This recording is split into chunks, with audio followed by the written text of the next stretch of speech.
Good.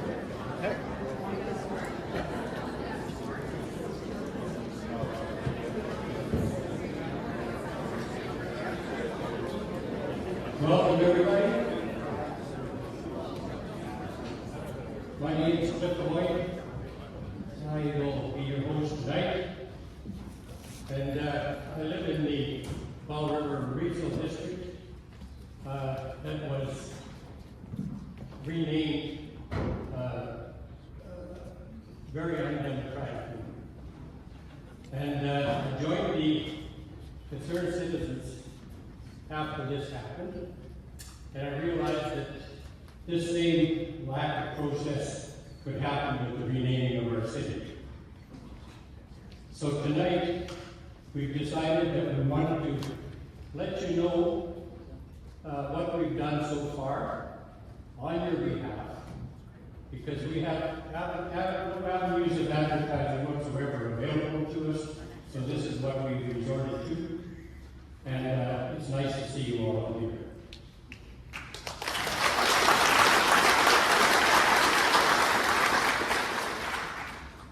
At this time, I would like to introduce our 7 speakers.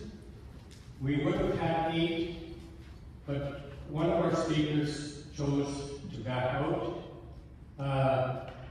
She had her car keyed by some low-level individual, and she, on the other side of that coin, we've had one of our signs, same as the one that you're looking at over here, stolen. We have no idea who took it, but we have a pretty good idea where it went.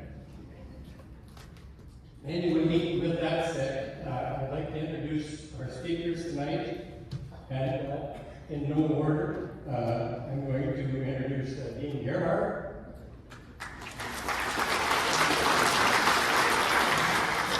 Kathy Corlick, Diane Sparks, Ted Mizuti, Bob Richards, Roger Whitaker, and last but certainly not least, Francis Widdowson.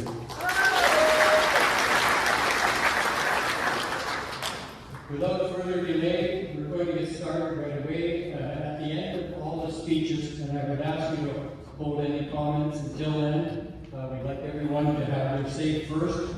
We will have an open mic in the audience, and if you have a comment or would like to ask a question, by all means, feel free to do so, because this is not like some of the other events that we had to attend, where you didn't get that opportunity. So, without that, I'd like to call on Dean Gerhardt as our first speaker.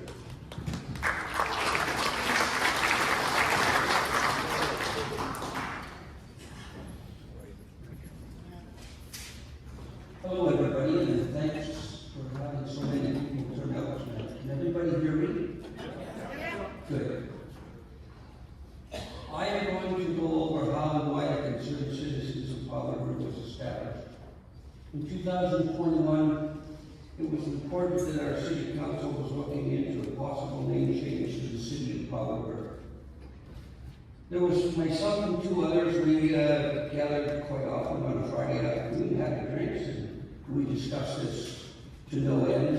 And it was decided that we couldn't just talk, we had to do something. So it's that time that we started forming a group. And we began with 4 people to our very first meeting that we had. The next meeting we had 8, and we very quickly after that had 30 and more. We're open, so people come and go. We have no real structure. After a meeting with Mayor Formosa, the city CAO, and the city corporate officer, we started to formulate the group's goals and objectives. It was at this meeting we called ourselves the Concerned Citizens. The goal of our committee was to have a Senate voting, a referendum, for the possible renaming of the Powell River. The objects of the committee was to have local government assent voting, a referendum, for such an important and controversial subject as to the changing of the name of Powell River, and to have eligible voters provided with the opportunity to vote in a referendum on the question of a name change to the city of Powell River, and the vote be conducted at the next Powell River local government general election. Secondly, our objective was to collect and provide to the local government corporate officer electoral response forms to meet or exceed the 10% threshold as required under the local government alternative approval process. Should the alternative approval process option be conducted by local government. We then set out by promoting a petition to conduct a referendum. It became obvious to us very quickly that we had a communication problem with the public. It was hard to provide information when the local media and the local paper would not print our information, nor would they allow us to buy ad space to provide the information to you. Please think about that for a moment. We did have a Facebook page, but letters and information we received were sometimes so offensive towards our group we decided to take it down. By the time we took it down, we had 450 members in there. We've done many presentations to council, hoping that would receive our information, as the paper did seem to print our presentations to council accurately. During the council presentation of May 16th, I reviewed the observations that I had found, and I'd like to go over them. The Peak paper conducted an online survey with over 80% of the respondents voted no name change. The last time I reviewed it, the Peak poll was taken down, and when we requested for the accurate count, they did not provide that information to us. We believe the results were over 80%. Concerned citizens conducted and presented a referendum petition with our just over 2,000 signed. Our group reported that at least 80% did not wish to see a name change through that petition. Then came the contractor survey conducted by the First Nations contractor, Councillor Isaacson. During the presentation at the Rec Complex, the survey was conducted, and we were told that the survey showed that between 80 to 90% did not wish to have a name change. We requested a Freedom of Information request on the poll numbers, but were denied. It was stated that this was not a city report, even though the city paid half of the costs. We can only assume that these figures were close, as results have never been disputed. Then we completed a mail-out survey, and Mr. Robin Murray reported the results to council, and there was 93.5% of people who responded to our survey did not want a name change. So I think it's pretty clear that our information, that the majority of people do not want a name change. Council received a letter from the Common Nation dated June 21st, 2021. This letter referenced that it was a follow-up request from the May 12, 2021 3C meeting to the request to change the name of the city of Powell River. The Common Nation indicated that the letter was a direct result of the finding of 250 child graves at the residential school in Kamloops. During the lectures at the complex, the reason for the request also was the fact that Israel Powell was responsible for the following. He stated that the Native schools in BC took the children from the Native families to attend school. And he was the person responsible for stopping the potlatch. I'd just like to go over a bit of information that I have found. With regards to the potlatch, Canada stopped the potlatch in 1885 under the direction of Prime Minister of Canada, Sir John A. Macdonald. BC was required to enforce the rules under Confederation. As an employee, Israel Powell was at the time the superintendent of Native Affairs. You can see how he would be involved. I found very little information with regards to Israel Powell's involvement.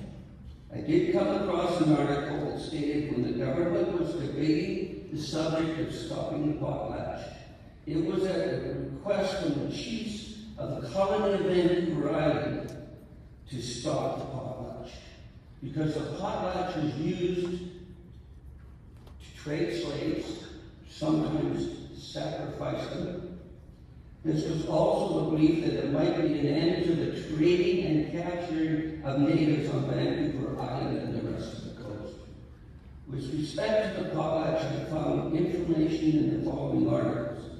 If anybody wants to where I got my information, I'll be over by that door at the end of the night, and I will give you exactly where so that you can fact check it.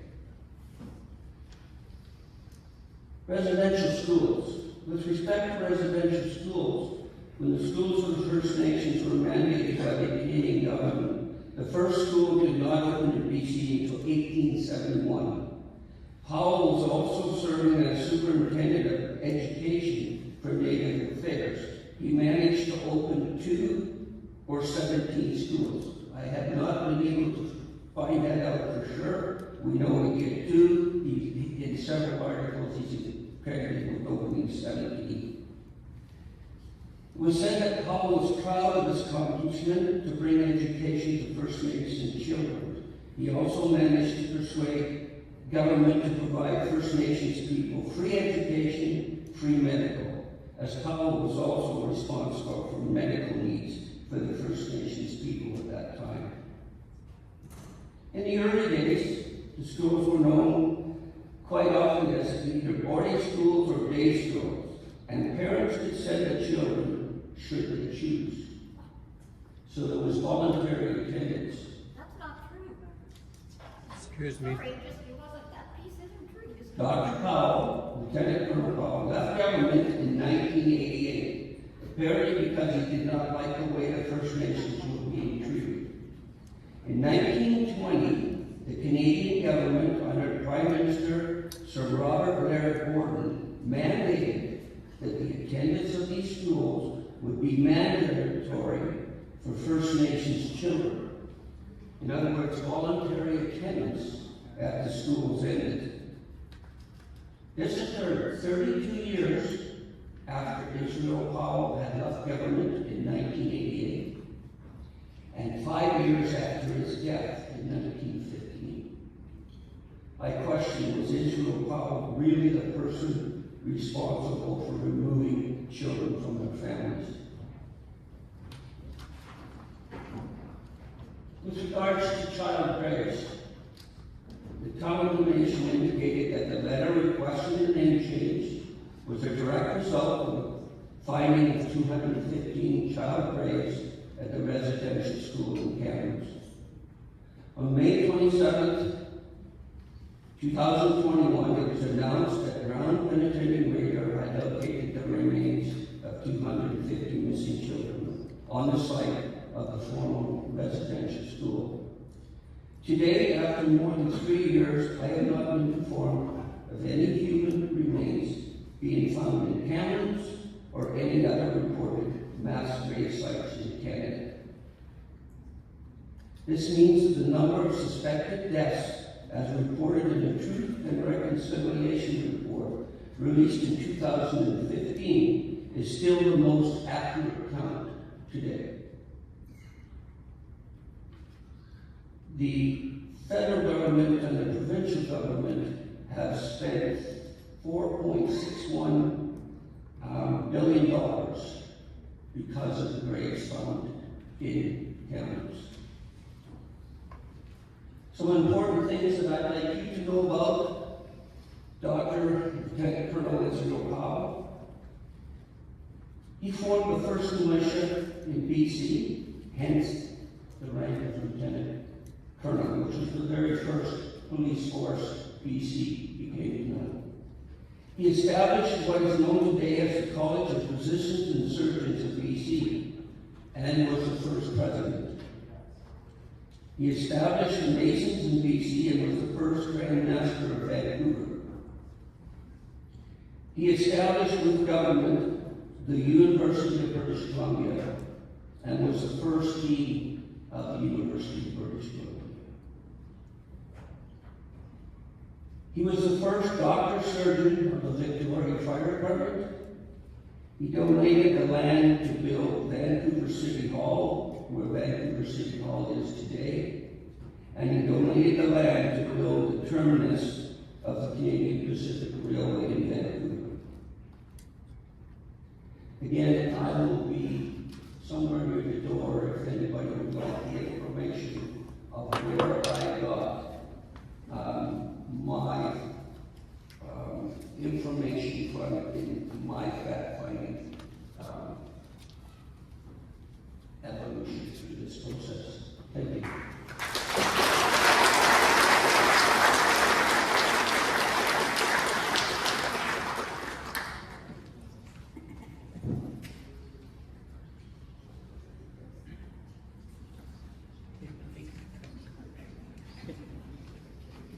Thanks, Dean.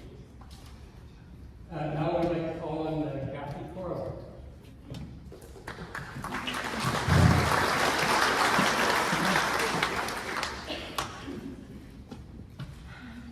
Good evening. I'm Kathy Corley, and I'm proud to be a citizen of Powell River in British Columbia. Thank you for the opportunity to speak with you all. So tonight you have heard how the concerned citizens of Powell River began, and will hear of the progressive direction we hope to go. I'm proud of the courage it must have taken for my forebears to leave the country of their birth, venture into the unknown to begin new lives. I'm sure they did what needed to survive. Likely things that would not be politically correct today. But that makes it part of history, our history as well. History happened. It cannot be changed, manipulated, ignored, or hidden. Moving here, I had no idea of the anguish caused by the controversial possibility of a name change. As a teenager, I was tutored in algebra by two brilliant Indigenous men. My step-aunts and cousins are half Indigenous. Their grandmother was sheltered and protected by a white family, so she wouldn't be sent to residential school as her mother before her. I have a great deal of respect for my family and what they endured growing up. And I would go on to say that only about 1/3 of them have claimed their status. So last year, I was invited to sit on a board in our community. I met with the incoming chair.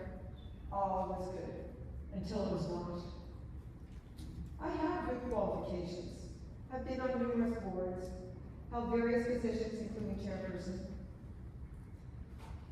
And I was expecting a notification of the first meeting that year. None came. I did ask when the meeting was scheduled. The answer, it was already held. Oh, what? What a feeble excuse that was, to know that two of the retiring board members decided they would retain their positions and sit on the board again. So therefore, I was not needed. Soon after inquiring, I was informed that because I did not support the name change, I was not welcome.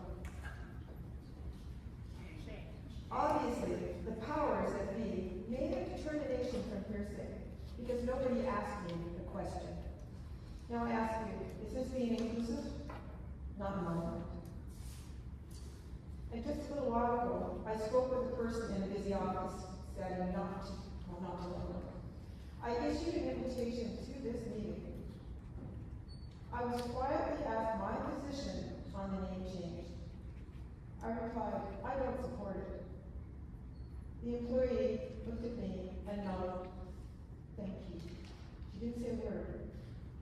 So what does that imply to you? To me it means I want to keep my job. So 2.5 years ago, I attended a conference in Nelson.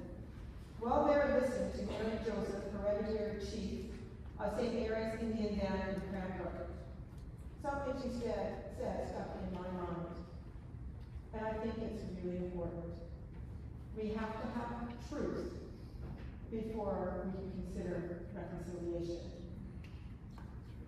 So, all in all, these 2 years have been positive. I have met, enjoyed my conversation, shared experiences with all. It doesn't matter to me your ethnic background, color, or creed. It does matter that retaining our name of Powell River is determined by a democratic vote. So from all accounts,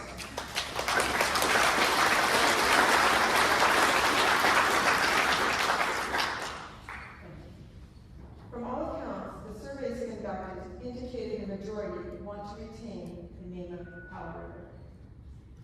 My husband and I chose to move to make our life in Powell River. Thank you.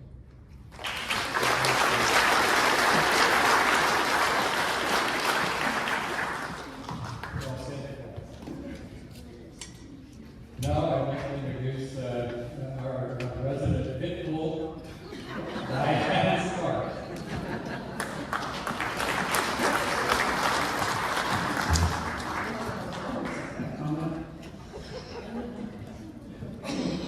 So I acknowledge, first of all, that I live in Powell River, British Columbia, Canada.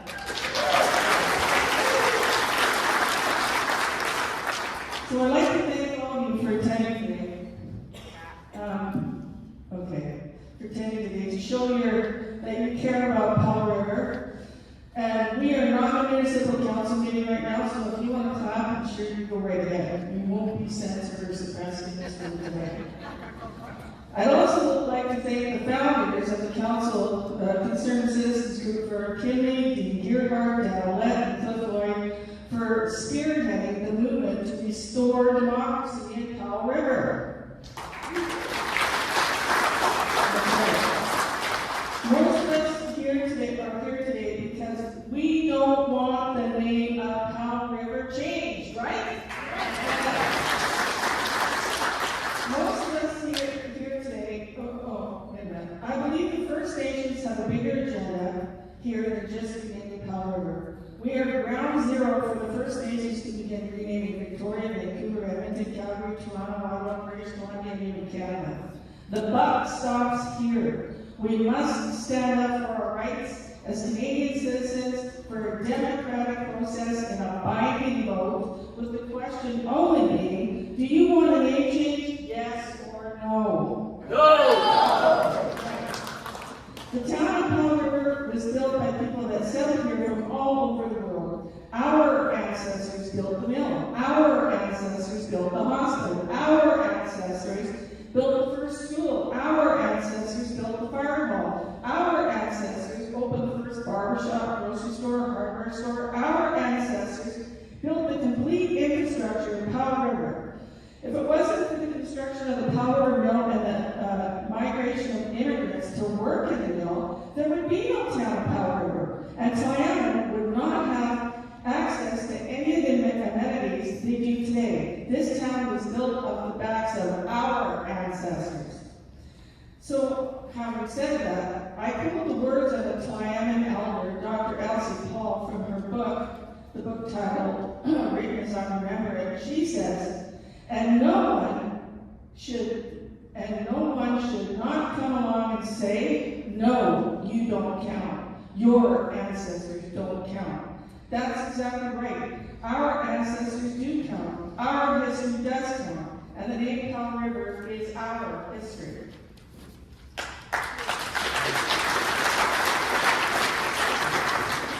The name of Powell River is based on Dr. Israel Powell. and disinformation. The name change, pardon me, of Powell River is based on Dr. Israel Powell and disinformation.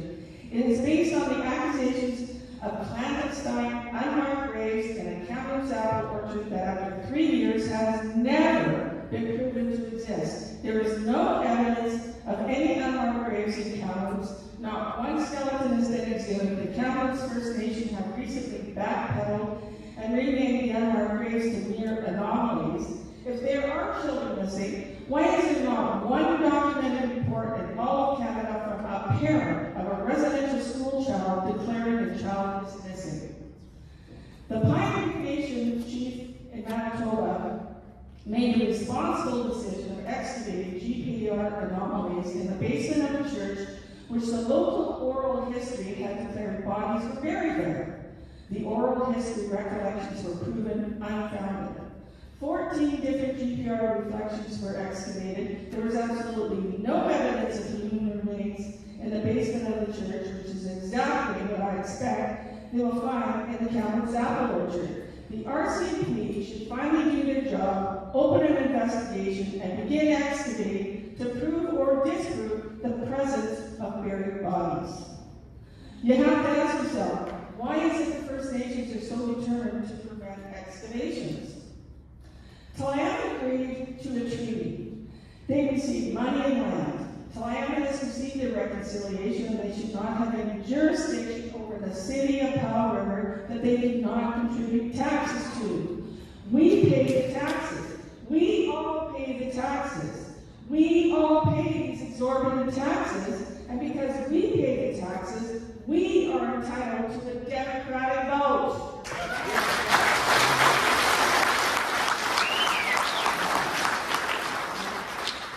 Now let's talk about the financial burden of the name change.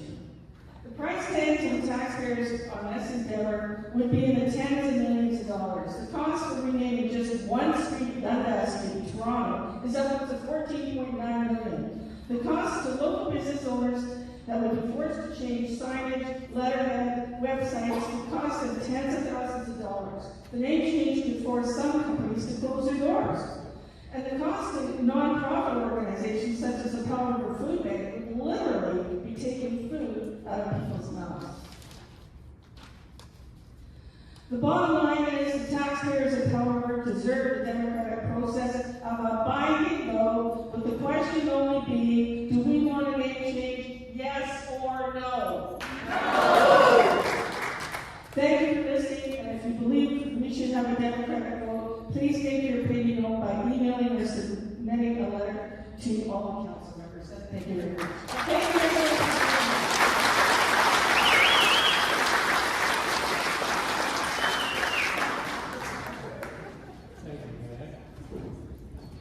Ted, Kazuti.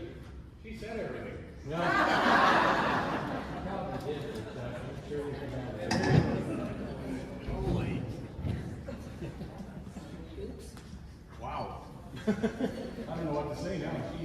Wow, how do you follow that? Tell your story. Yes. Again, thanks everybody for showing up tonight. We're here just to give you some information. That's what we're here for. So, my side of it is, how does today's governing logic affect us? I'm going to talk about how today's world and views of different governing ways has and will continue to affect you, your families, friends, and many more. Let's start with taking away one's rights to freedom of speech. The Canadian Charter of Rights says that you have the right to have say. It says that you have the right to political views and statements. What you don't know is that governing elected officials are trying to change your rights. The governing officials are trying to change your rights to free speech. The governing officials are trying to change your political rights to have say. How do they do this? They change laws or bylaws or procedures to back their views and ways. They punish those who do not want to believe in their views. Governing officials reward those who want to follow them, or pay those who want to follow them. For an example, federally, the CDC. Everybody knows the CDC. receives $1.4 billion of your tax dollars, over $18 million in bonuses. Locally, I have documents that show Plum, a well-funded group by way of federal money, and your hard-earned tax dollars are offering local businesses assistance in changing their business names from Powell River to something else. This is what I would call a bribe. Your past and present locally elected city officials were well aware of this and did nothing about it. As we are all aware, we have in front of us an ongoing issue regarding the name of our great city, Powell River. We are aware there is a movement to change this historical name to appease a specific group of people. In my opinion, not all the people in Plum are aware of this or want this changed. That's my opinion. Like many of us, many there are afraid to speak up in fear of unknown consequences. Even tonight, as people were coming in here, they were afraid that they might be seen on video or some other way, and they had fear. In our province, there is a movement to appease groups regarding unsubstantiated issues over residential schools, land, and resources. In our country, there is a movement to appease groups regarding unsubstantiated issues over residential schools, lands, and resources. So how are people dealing with this issue and the one across our one and only nation? On their own time, they try to bring issues forward. They speak up. They advise others that they are not happy nor agree with the road that government is or government agencies are going. Here are just a few names of people who have had their constitutional rights of free speech denied. Amy Ham, a nurse from Vancouver. Jim McMurtry, a PhD teacher in Abbotsford. Josh Montgomery, firefighter, Victoria. Myself, paramedic, Powell River. And Jim Palm, counselor, Powell River. Here are 4 such cases of where one's freedoms of speech has been stripped and punishment installed in one official who was attacked. There are hundreds more. How do we change this wrongdoing and restore our rights to have a say? At election time, make it your #1 thing to do. We need to remove all governing officials that are in the office today, be it the city of Powell River, regional district, school board, provincial, or our country. We need to bring back common sense.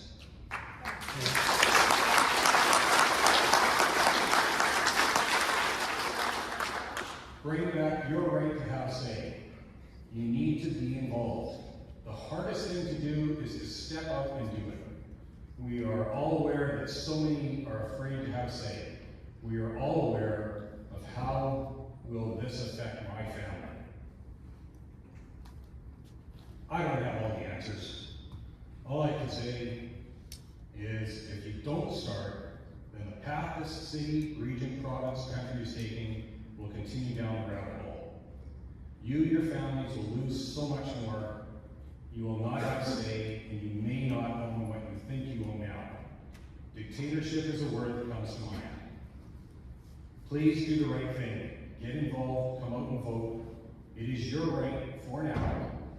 If we lose this right, we will never get back. Don't let any more people be affected by this injustice of your constitutional rights.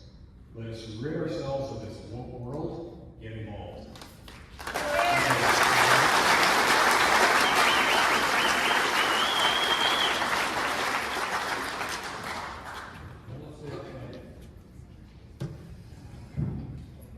Richards.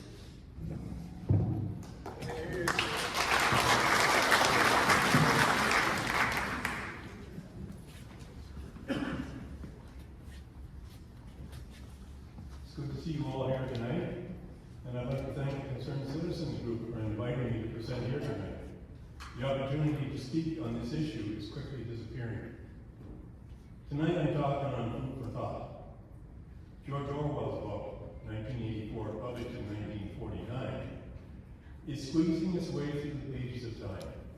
On October 4th, 2022, Mustard Man erases Trutch, street name, from history, but, quote, won't forget racist legacy, wrote the indigenousview.com. Will this take place in Powell River? In 2021, Muhammad Haggis sent a letter to the city of Powell River, telling them that they must change the name of their city. It all began with the presentation of Muhammad No History's cherry-picked article called Israel Powell's Legacy. I spent hundreds of hours researching Dr. Powell's name, trying to prove that he was being used as a scapegoat. I wrote several articles: The Life of Israel Wood Powell, Israel Wood Powell Scapegoat, Israel Wood Powell Whistleblower, which became false pretenses for the Dorchester Review, and finally excerpts from the library presentation, Did Dr. Powell Ever Live? April 22nd, I was stopped from presenting my defense of Dr. Powell to the Powell River City Council, taking away my freedom of speech. I had a question for council at that time. I asked if they would put aside some money to hire a BC historian to research that Dr. Powell was the villain that No History said he was. That afternoon, I was asked by the acting mayor if I would withdraw my presentation and present it to the city's joint working group. I said no, because I thought the question would get buried by the group. It's been over 2 years, and I haven't heard a word about it. It was buried. I believe that this name change is just a smokescreen for the bigger picture of looking for ways to get massive amounts of taxpayer money from whichever government is ripe for the picking. The joint working group was given $20,000 of taxpayers' money to further the effort to change the name of the city. Nothing was put aside to verify No History's claims about Dr. Powell. A book called Disrobing the Aboriginal Industry by Francis Lewison and Albert Howard is an eye-opener. As far back as 1890, Indigenous leaders had used colonial lawyers to pursue compensation from the Canadian government. One of the benefactors are the lawyers. The Robinson-Huron Treaty, $10 billion settlement, was reached last year. 2 First Nations have launched a court application against the lawyers, trying to say that the $510 million legal fees are too much. The federal court approved a landmark $23 billion settlement in 2023. The legal bill of $55 million that was litigated down from $80 million is above and beyond the $23 billion. Indigenous people do not believe in or practice democracy. Their system of governance is close to totalitarianism. They expect a few thousand Indigenous leaders should be able to tell 40 million non-Indigenous Canadians what they can and cannot do. That is not democracy. However, they can get hundreds of millions of dollars from the federal and provincial governments just for trying, and the legal fees are extra. Fees that go as high as 35% would earn some law firms tens of millions of dollars for relatively straightforward claims. The Canadian government likely owes Indigenous peoples almost $76 billion for currently filed land claims and lawsuits.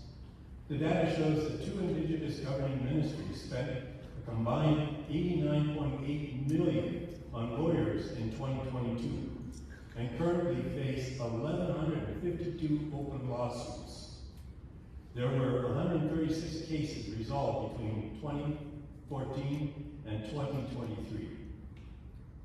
Indigenous communities could receive up to $3 million per year from the 2021 Residential School Missing Children's Community Support Fund.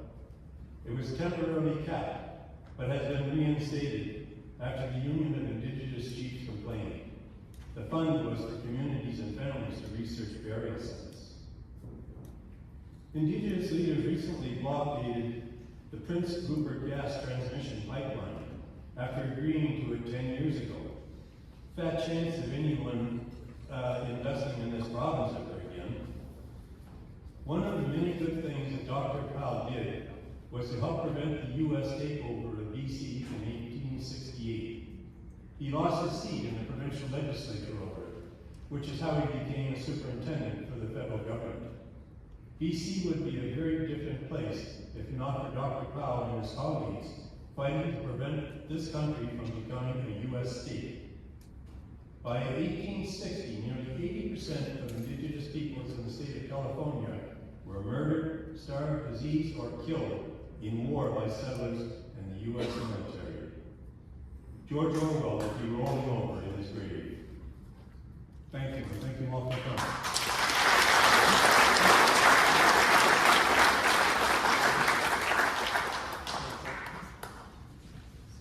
How are we doing so far?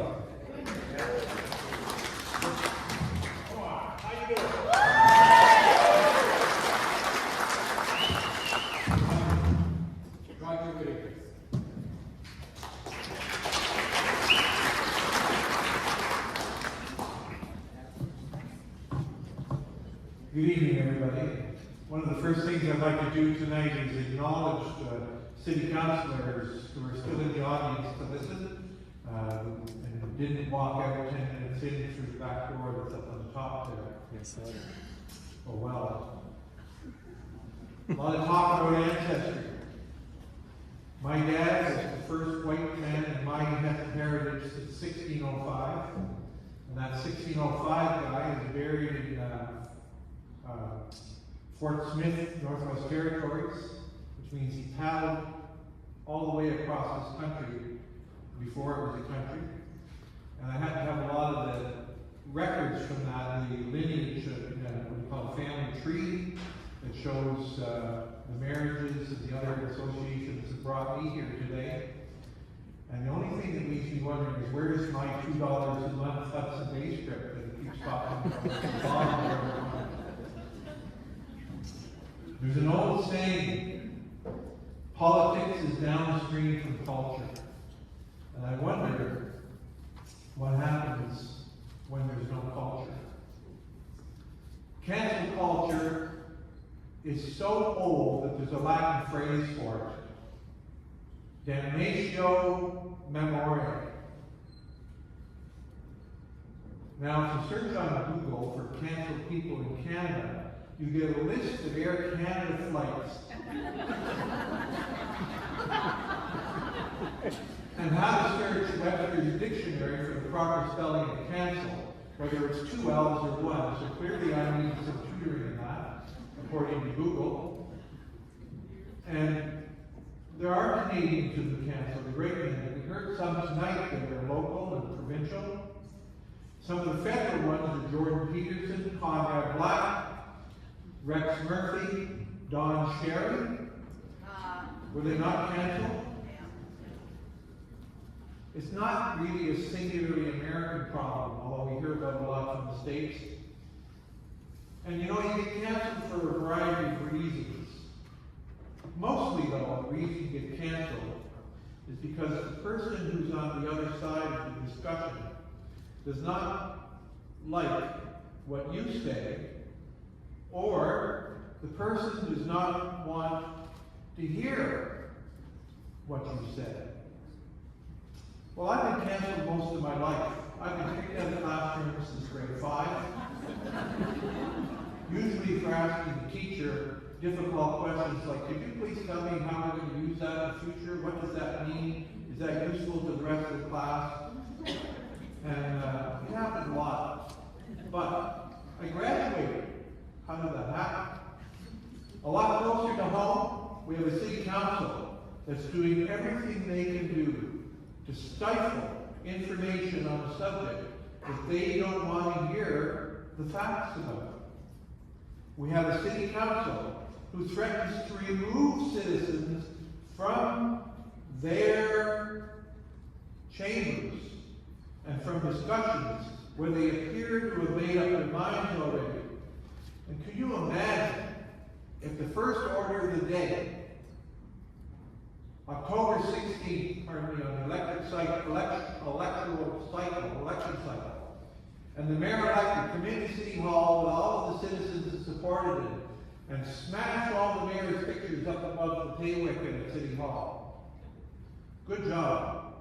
And we, the public, would encourage you to do that because of Damnatio Memoriae.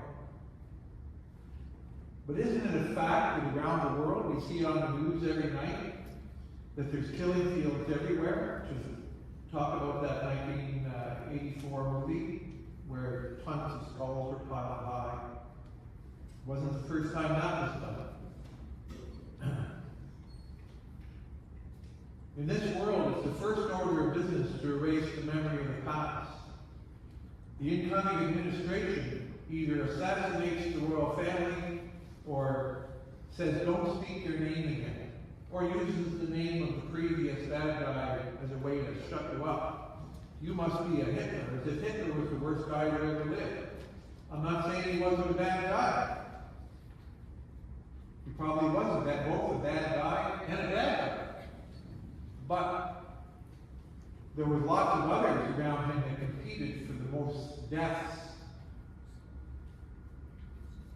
And that's still going on today, whether it's in Rwanda or any of the other 50 or 60 wars that are going on around the world.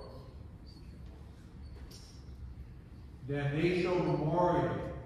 There's a process in place, you know. You were handed a letter tonight when you came in. It talks about a process. This is the process the government has legislated and demanded to follow. The name change citizens are simply asking for there to be heard in that process, to follow the process. Allow people to air facts as equal competitors for the opinions of the electorate. To let those who vote speak in between elections and not be a part of the Damnatio Memoriae. It means memory erasure on a mass scale. Oh, there's one more thing. You might think this is a disagreement between a few local groups. We heard some tonight that there's other parts of the world that are having these disagreements. Personally, I believe this is a greater problem than a few local groups anywhere in the world. I'm a man of faith, and in the scriptures it tells us that there's a war going on in heavenly realms between powers and principalities, and they're trying to cancel each other.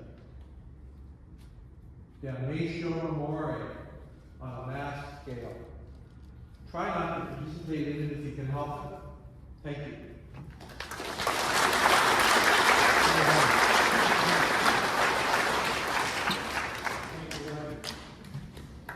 Now I'd like to call on Francis Quitterson.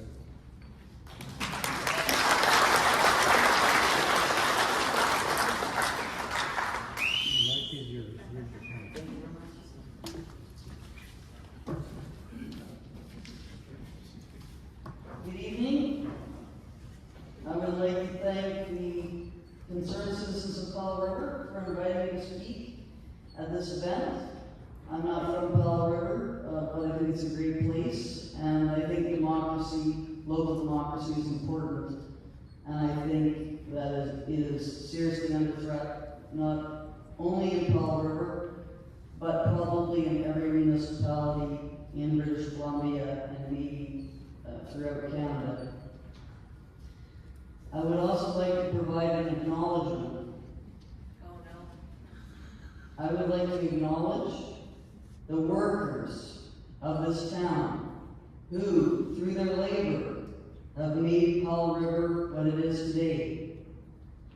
Without the mill workers, those who built this building and paved the roads to get here, the teachers and the janitors, we wouldn't be able to have what we need to survive.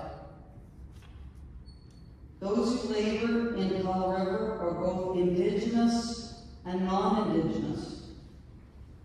Although we all have cultural connections that give us meaning in different ways, We are united by the fact that we all can contribute to producing what is needed for us to thrive as a society. This is what is important, not whose ancestors originally occupied these lands.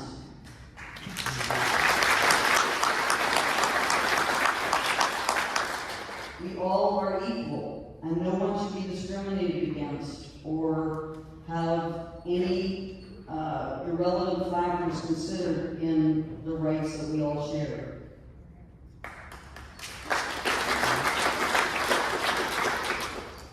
In order to figure out what is important, however, like what I was just talking about, we need to be able to have freedom of thought.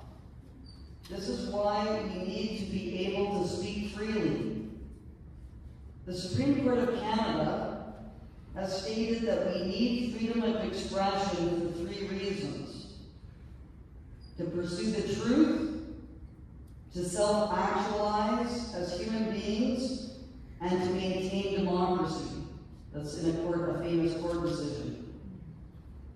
Self-actualization enables us to figure out who we are as people and how to relate to others, while open discussion makes it possible for us to hold our leaders accountable and also to contribute to political debate.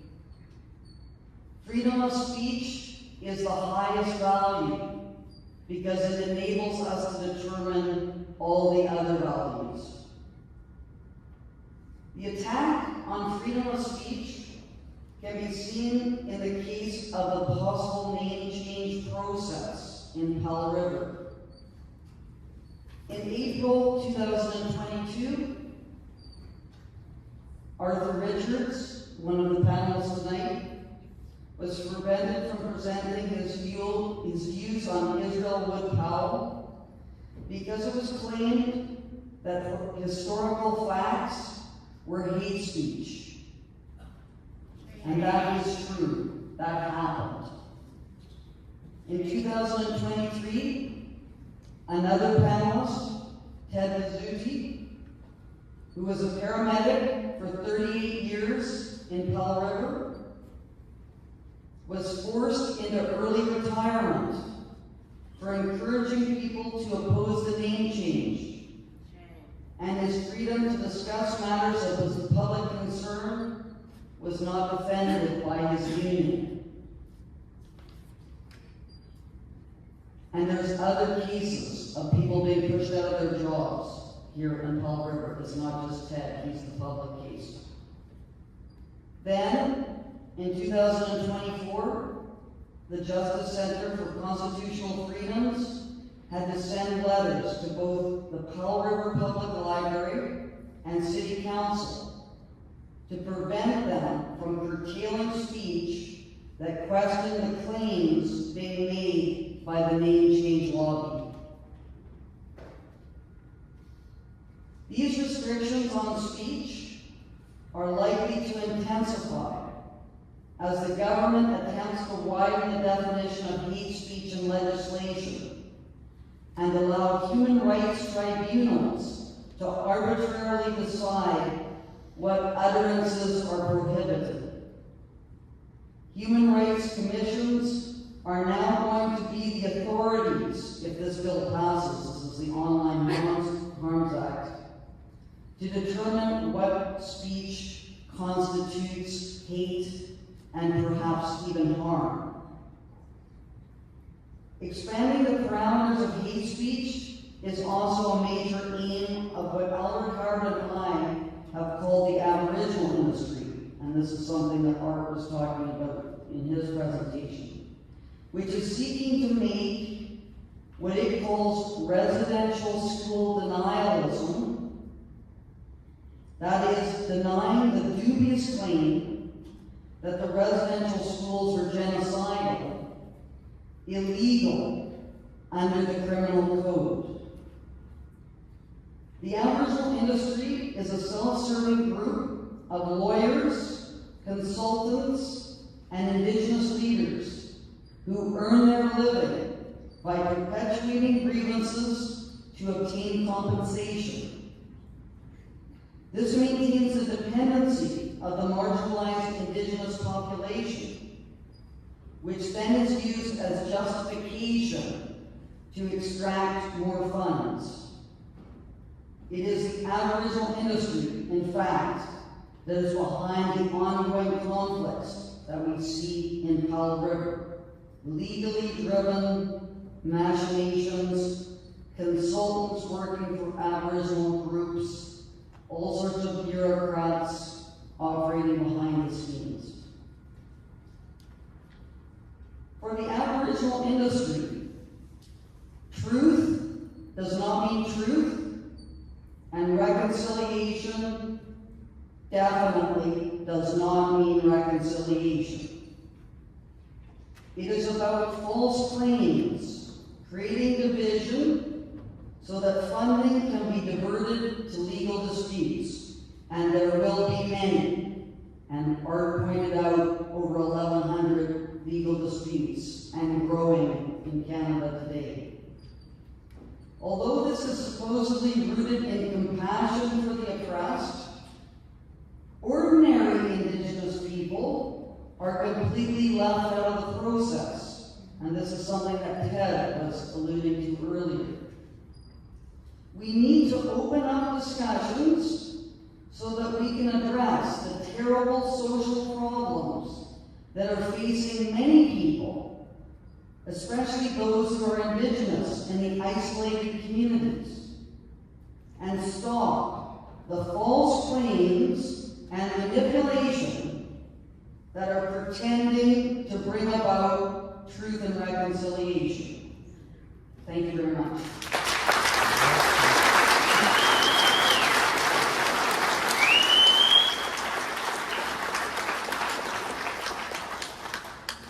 Well said, Francis. That concludes our speakers for tonight. So what we're going to do now is we have Don is out in the audience somewhere. Can't see him, but he's out there. Oh, there he is. And he has a mic. So if anybody has a comment or would like to ask a question or whatever, do exactly what that gentleman up there is doing. Put your hand up and Don will find you.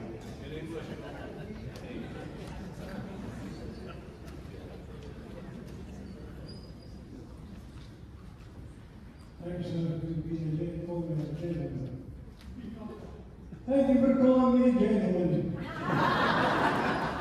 Anyway, you're looking around here, and all I can see is grey hair. Are we making the kids? Is there anybody 50-year-old here? 59, sorry. I'm like 52, but it's all good. I said the same thing walking in. We've got to get to the young people as well, not just old guys. That's it, that's all I wanted to say.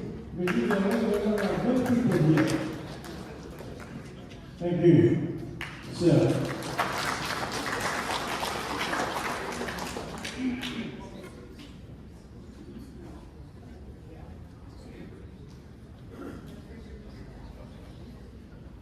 And I just wanted to say, also touching on what he's bringing up, and that's that I've got 3 kids in elementary school right now, and I recently pulled them all out to homeschool them because not only are they not learning the basics,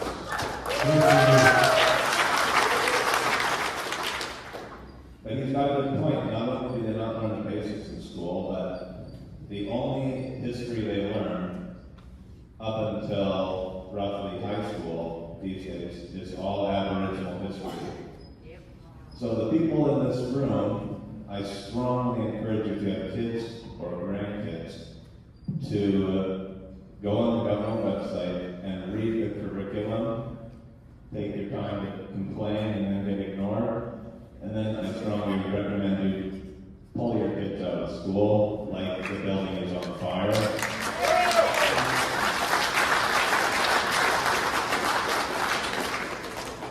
Because I think everyone in this room probably learned when they were growing up and in school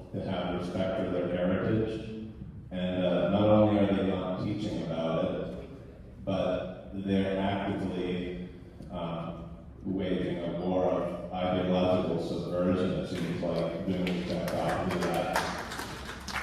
And it seems to me like all they have to do with the city council is wait a certain amount of time, and there's not many nobody left in this room to complain about it. Anyways,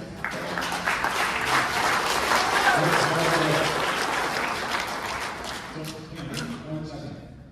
So just to go back with what Bill was saying earlier, where he's saying, where are the children, where are the kids? So, two things. One, we see these orange shirts, everybody wears around, every child matters. Well, that statement is kind of behind the time, because in my view, and I know a few others, every child has always mattered. And it's just the adults that are screwing up the sign. So, with that, Bill, why you don't see the kids in here is they're in the same boat as what I was talking about and what everybody else here is talking about. Fear. Fear is driving this community, this country, to where it is. To the kids, they're too busy. They're also having a different life to stay up with cost of living, so they're working multiple jobs. Things have changed on it. But the biggest one is fear, retribution of coming out and saying something, just like I did on my own time. I stood out, said something, and I got attacked. And that's what they're afraid of. That's why they're not.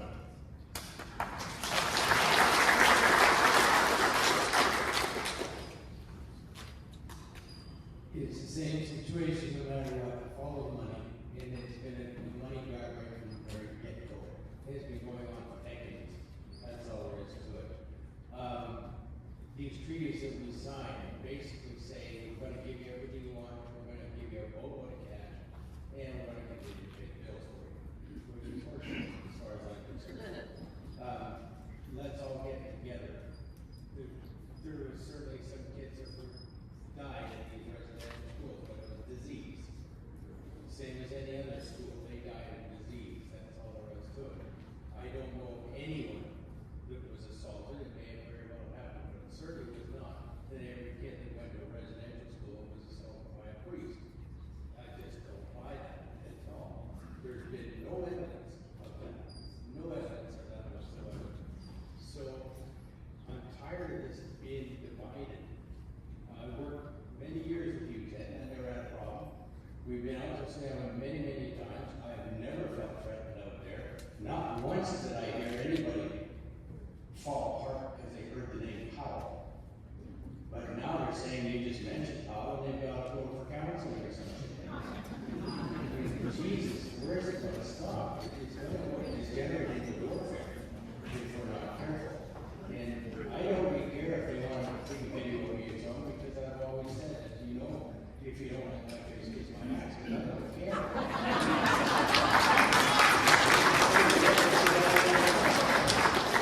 Keep up the fighting, people.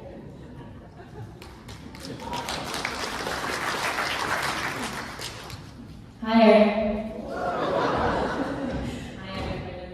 I have a few things. Number one, I do know if kids were given a choice to maybe have their voice heard, they would say this. I had a child who was last year, who was having one of the ladies who isn't even actually indigenous, but represents the indigenous, who comes in and does the whole schooling, showing the drums and doing their circles and blah, blah, blah. Anyway, she came in and says, oh, good news, like, the school district has changed to exec. Well, the shock of that, from that classroom, one kid right away said, what? It's Powell River. And next thing you know, my son, or my child, was biting his tongue at first and thought all the doors open. He goes, were you born in United States?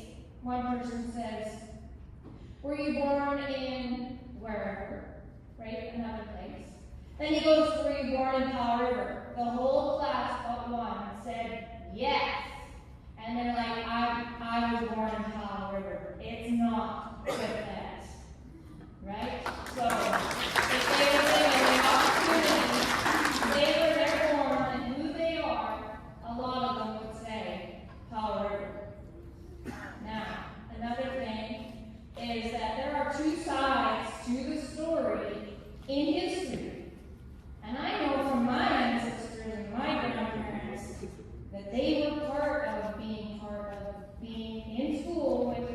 neighbors, is that correct? Anyways, they learned how to play piano, they learned how to spell, they learned how to communicate with each other. And before all this, we all got along. We are part in the community, recreation, church, you name it, going to the bank, grocery shopping. Now, since this movement, many people on the opposite side don't even say hello or turn their back. That is not how we treat people, do we? No. That's not how we were raised. This should not be a division at all. Also, a thing that wasn't brought up was undrift. Do your research, look it up. Can you say undrift? We'll get someone up there to explain that a little more. I'm not going to go into detail. But I will say one comment. When you look at the fine print under undrift, if this all goes through and they win, and it's going to go all the way down the line as part of the government's push, etc., because there's an agenda at the end. And it doesn't even include our country. If there is unnatural disaster and they can't control the land, then the UN states will come in and take over. So let's not make it happen. I'm born and raised, Powell River all the way.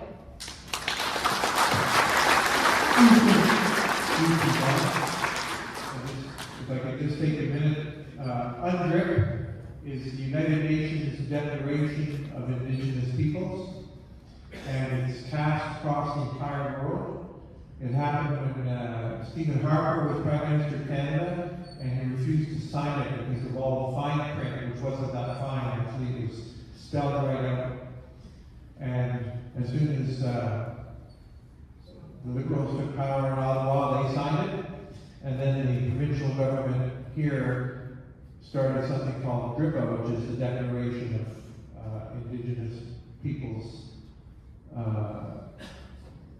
I'm sorry, I dropped the last part of the acronym.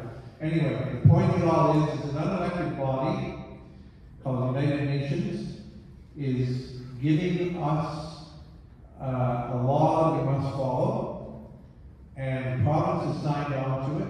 You can read about it in a John Iverson article in the National Post. Just look up John Iverson, National Post, and then look up his UNDRIPA article.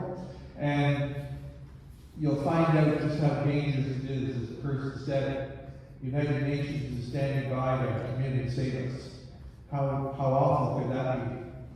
So please take time to get informed and just not listen to 5 or 6 people up on the table, but read some of the research that is being presented here tonight and gird your loins, because there's things happening which are going to have long-term and detrimental effects, or they're not going to happen, and we're going to have a reasonable society we used to have. Remember in 1968, John French said on the steps of Parliament Hill, we are going to do away with INAC, the Indian Northern Affairs of Canada. And who was getting the vote for the first time that year? The First Nations. And they all voted for the Liberals and almost have since, and that was the beginning, or the great entrenchment of the First Nations business model that Francis spoke about. Now they have entrenched, because INAC didn't go away, and people suffer under it every day. So I just wanted to say one thing, talk about how do we get solutions, how do we move forward? We need to make sure we get out and vote. We have a provincial election coming up. And run for office. Run for office. Make your feelings known. Don't be afraid. Nothing gets done when we hide. We have to move forward. And it's important to get out and vote and to honor your democratic rights. People die for that. And we need to make sure it goes on and endures. And the only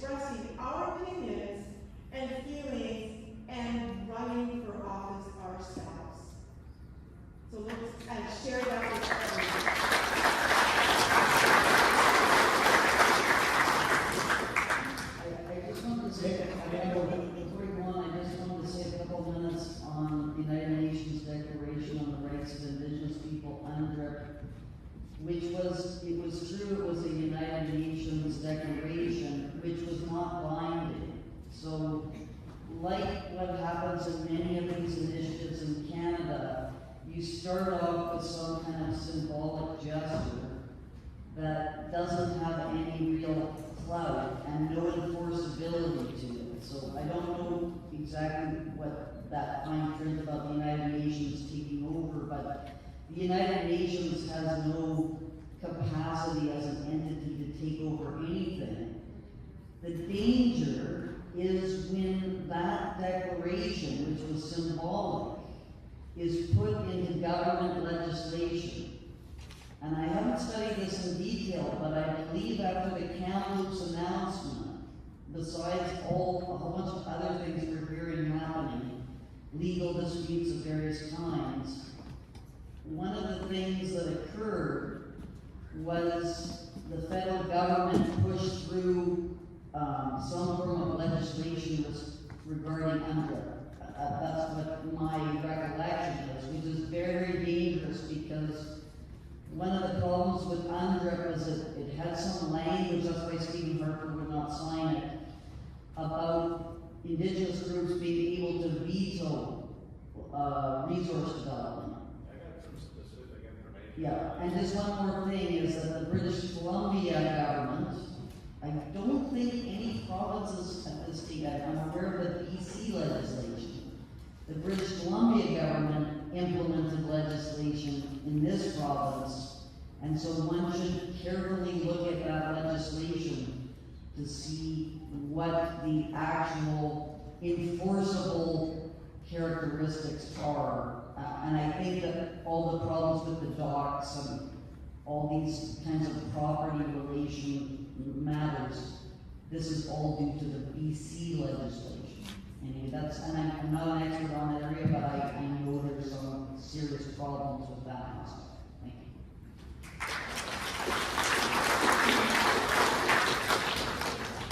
A couple more points. We have to remember that the United Nations also agreed that Iran was the perfect choice to run the human rights aspect of the world. So that's not what those idiots say.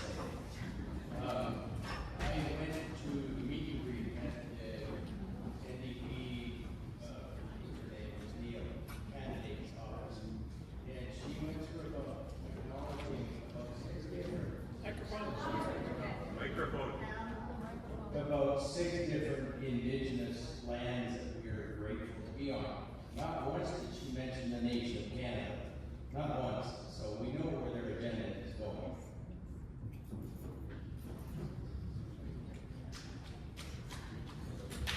I just want to mention that in Powell River there's a pretty active Christian school, and if you want to get your kids out of the mess of the public schools, that would be a choice.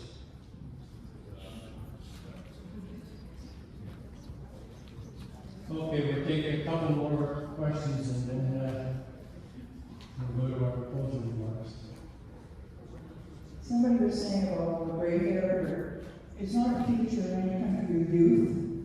And the 2 young people that spoke here about their children and what they're teaching in our schools, maybe we should concentrate a little bit more on that because they're the future of this country.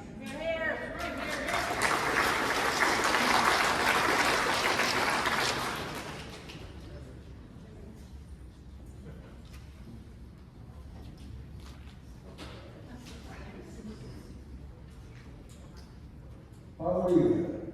Yesterday, a town, today, a city. Who's Powell River?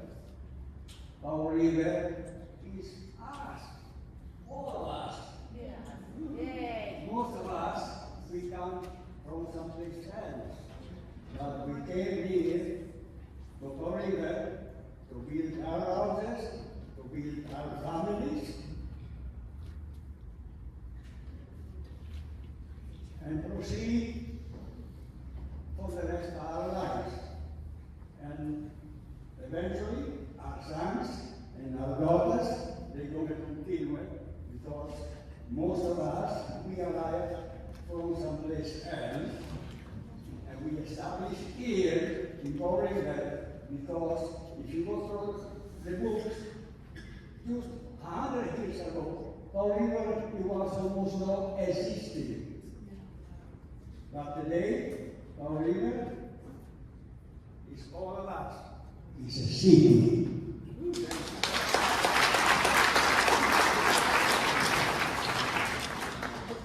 So we all know how he was talking. It's the Italian way.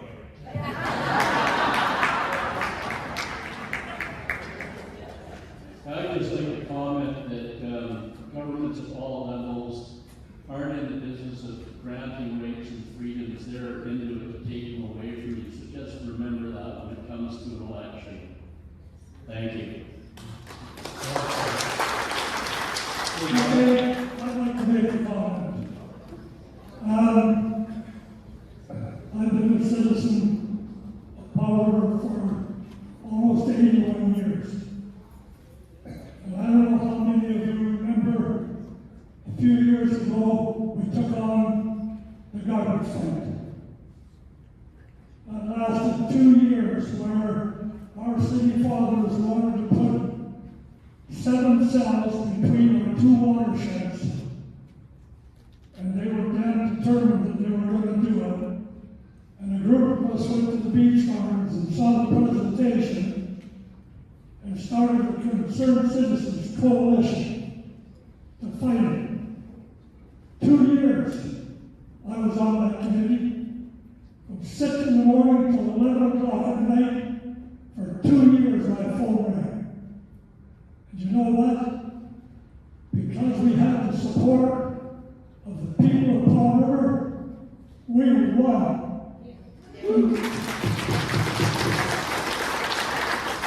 And I'll tell you right now, without the people getting together and standing up and fighting, they're going to push it through. And I'm very pleased to see the amount of people we have here tonight. It shows that people actually care. We've got to keep up the fight, or they're going to win. Thank you.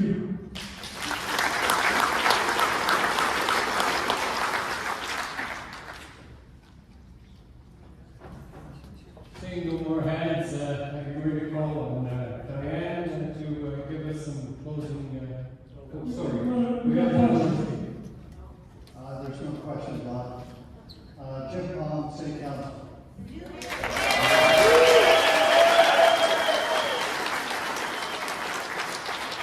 I stand here today proud to see all of you out here concerned for your city, the city of Powell River. We want to maintain the history, the culture that you have built.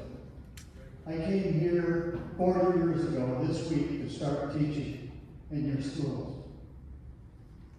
For 40 years, I taught Indigenous students as a male-paid teacher, not for 40 years, but 20 of those years at Brooks, and taught every Indigenous male student going through Brooks Secondary, grade 8, 9, and 10. I treat the students exactly the same as any other, and all of your kids and my kids.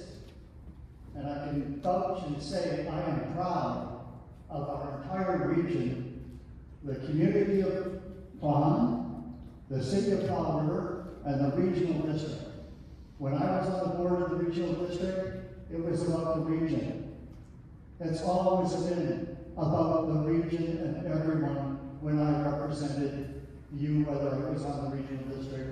And the community charter, I have to say, the first line that I've taken oath for 5 terms now states, it's my job as your elected representative to represent the will of the citizens of this community.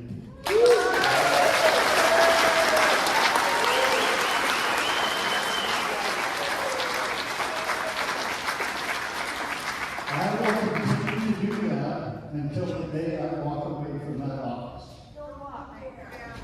And I am so glad to see we need your support more than ever on meeting and the great work that this concerned citizens are doing. I would be blowing in the wind if it wasn't for them helping me.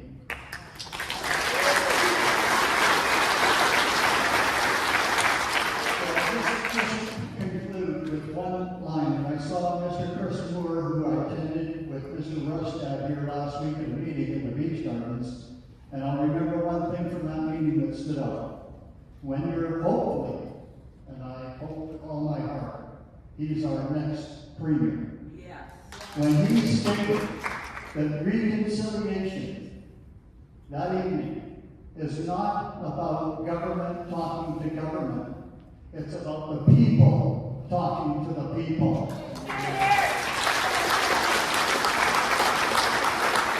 So I'll just give you that thought. We will fight together, and let's move forward with the good name of Powell River.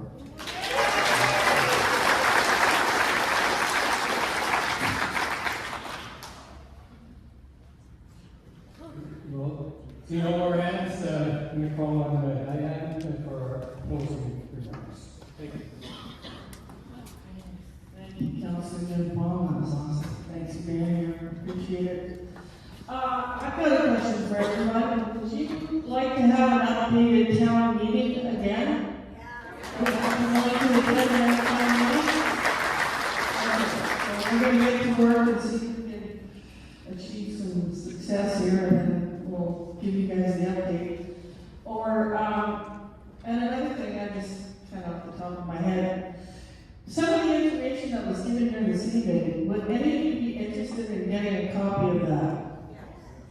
Okay, well, I just kind of had an epiphany here. I thought maybe if you wanted to, you could, I haven't figured out the logistics yet of how to get this information to you. I guess if you could give us your address or your email address, and you can leave it at the door on your way out if you're interested in some of the information, because information is power, and that's what we have this meeting here today for, is to give you information that gives you power to make a decision and to understand what is going on in this town. And we're not allowed to give all the information in the council meetings. That's why we needed to have this meeting, because we're being suppressed so badly in council, and we wanted to get the word out to all the public, all the people. So, I know, like somebody was saying this, everybody's over 60 or 70 years old here, and that's because we're all retired. We don't have the fear of getting fired, right?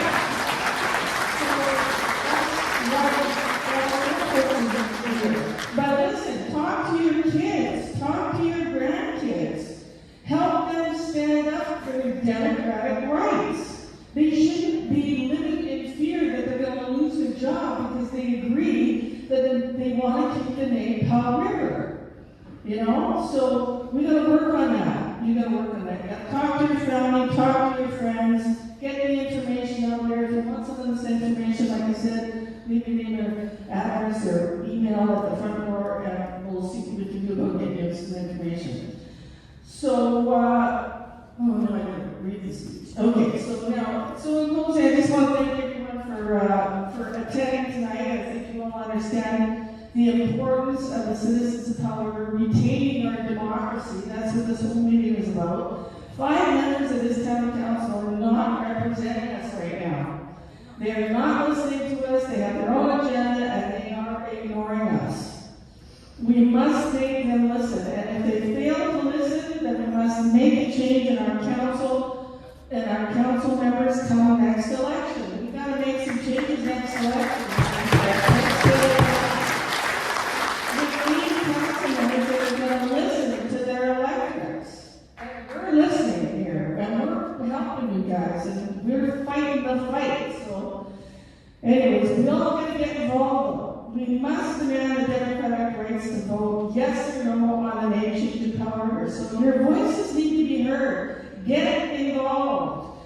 Attend council meetings. Present a delegation. Don't be shy. Get out there and speak.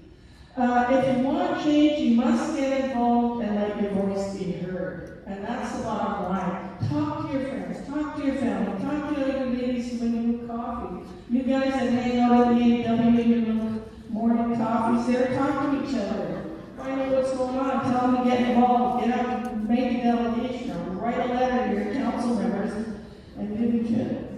So, my name's anyways. So, you should have a little handout, I think that you got. You got a little handout, there's a handout with email addresses and address, like a street address on it. So that your voice can be heard. Email or mail a letter to the municipality. If you haven't received a handout, you pick one up on the way out, or just put your hand up, got some here, I'll give one to you. But, so thank you again for everybody coming. We will advise you at the next town meeting. And I really appreciate the turnout tonight. This is awesome. And let's keep Powell River, Powell River.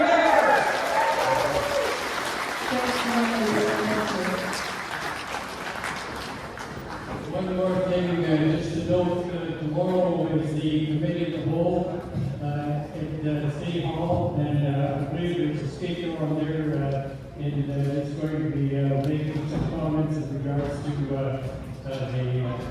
being in favor of the name change. And anybody who would like to go and listen to this, by all means, it'll be an interesting speech. 3 o'clock. 3:30 starts. 3 o'clock p.m.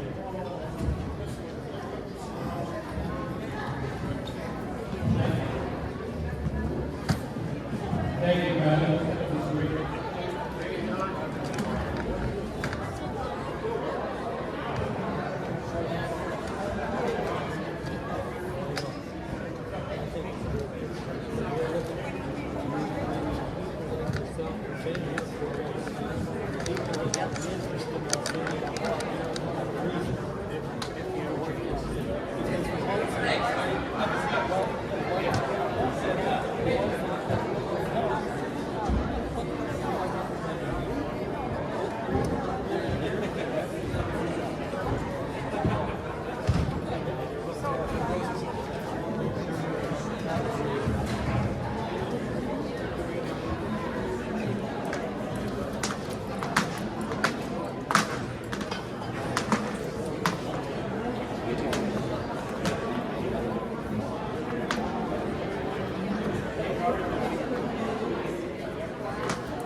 Thanks for coming.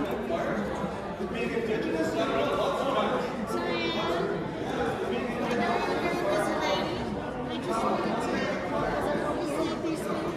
We can't forget about all our people in long-term care, assisted living,